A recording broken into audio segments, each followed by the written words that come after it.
సచివాలయ ఆవరణలో తెలంగాణ తల్లి విగ్రహ ఏర్పాటుకు సీఎం రేవంత్ రెడ్డి భూమి పూజ చేశారు. గత పాలకులు ప్రగతి భవన్ పేరు మీద పెద్ద గడిని ఏర్పాటు చేసుకొని చుట్టూ ముళ్ల కంచెలు పెట్టారని, అక్కడికి ప్రజలకు నిషేధం విధించారన్నారు. తాము ప్రగతి భవన్ ను ప్రజాభవన్ గా మార్చామన్నారు. అక్కడే ప్రజల సమస్యలు పరిష్కరిస్తున్నామని చెప్పారు. సచివాలయం తెలంగాణ పరిపాలనకు గుండె వంటిదన్నారు సీఎం. రాష్ట్ర అభివృద్ధి జరగాలంటే అక్కడి నుంచే విధానపరమైన నిర్ణయాలు తీసుకోవాలన్నారు. కానీ గత 10 సంవత్సరాలుగా అప్పటి సీఎం, మంత్రులు, ప్రజాప్రతినిధులు సచివాలయంలో అందుబాటులో లేరన్నారు.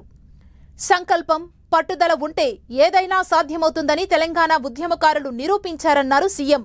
2004లో కరీంనగర్లో ఇచ్చిన మాటను కాంగ్రెస్ అగ్రనాయకురాలు సోనియా గాంధీ నిలబెట్టుకున్నారన్నారు.